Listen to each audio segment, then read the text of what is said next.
자, 여러분, 우리가 생각하고 느끼고 움직이는 이 모든 순간에 우리 뇌 속 신경세포들은 과연 어떻게 서로 소통하고 있을까요? 오늘 바로 그 비밀을 풀어낸 1970년 노벨상 이야기 속으로 한번 들어가 보겠습니다. 한번 상상해 보세요. 눈에 보이지도 않는 생각이나 감정 같은 신호가 신경세포와 세포 사이에 있는 이 미세한 물리적 틈을 어떻게 순식간에 뛰어넘는 걸까요?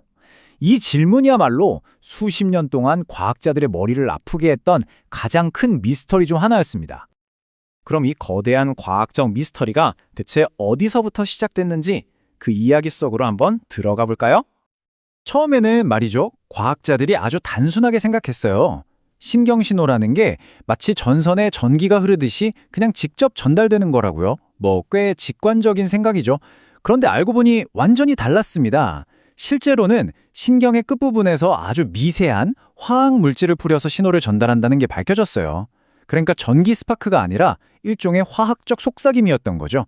이건 당시 과학계 생각을 완전히 뒤집어 놓은 대발견이었습니다. 그러니까 신경이 화학 물질로 소통한다는 걸 알게 된 게 이게 끝이 아니었던 거죠. 오히려 거대한 질문의 시작이었습니다. 그렇다면 그 화학적 다리는 대체 어떻게 작동하는 걸까? 바로 이 궁금증이 다음 연구를 이끌었습니다. 자, 새로운 질문들이 쏟아져 나옵니다. 이 화학 메신저라는 건 도대체 어떻게 만들어지는 걸까? 또 어디에 숨겨져 있다가 나오는 거지? 그리고 어떻게 그렇게 번개같이 나타났다가 순식간에 사라질 수 있는 걸까요? 바로 이 구체적인 질문들에 대한 답을 찾는 과정이 1970년 노벨상 수상자들의 핵심 연구 과제였던 겁니다. 이제 드디어 이 거대한 퍼즐의 가장 중요한 조각들을 맞춘 3명의 과학자들을 만나볼 시간입니다. 첫 번째 인물은 베르나르트 카치입니다. 이분은 정말 기가 막힌 사실을 발견했는데요. 이 화학 메신저가 그냥 줄줄 흘러나오는 게 아니라 양자라고 불리는 아주 작은 꾸러미 단위로 방출된다는 거였어요. 마치 택배 상자처럼 딱 정해진 양이 담긴 작은 소포들이 착착 전달되는 거죠. 덕분에 신호 전달이 마구잡이가 아니라 굉장히 정밀하게 제어되는 과정이라는 게 밝혀졌습니다. 다음은 울프 폰 오일러인데요. 이분은 그 소포들이 어디서 오는지 알아냈어요. 바로 신경세포 안에 있는 아주 작은 과립이라는 곳인데, 여기가 바로 화학 메신저를 방출 직전까지 안전하게 보관하는 초소형 창고였던 셈이죠. 마지막으로 줄리어스 엑설로드의 발견은 우리 몸이 얼마나 효율적인지 제대로 보여줍니다. 노르아드레날린이 방출돼서 신호를 전달하고 나면 쓰고 남은 건 버리는 게 아니라 싹 다시 걷어들여서 재활용하는 거예요. 이 덕분에 신호가 아주 깔끔하게 딱 끊어질 수 있는 거죠. 정말 놀라운 절약전신 아닌가요? 자, 정리해볼까요? 카츠가 메신저가 어떻게 방출되는지, 폰오일러가 어디에 저장되는지, 그리고 엑설로드가 어떻게 제거되는지를 밝혀낸 겁니다. 이 세 조각이 딱 맞춰지면서 두디러 신경세포들의 대화법이 완벽하게 이해되기 시작한 거죠. 자, 그런데 이런 발견이 그냥 실험실에서 끝나는 어려운 과학 이야기일까요? 절대 아니죠.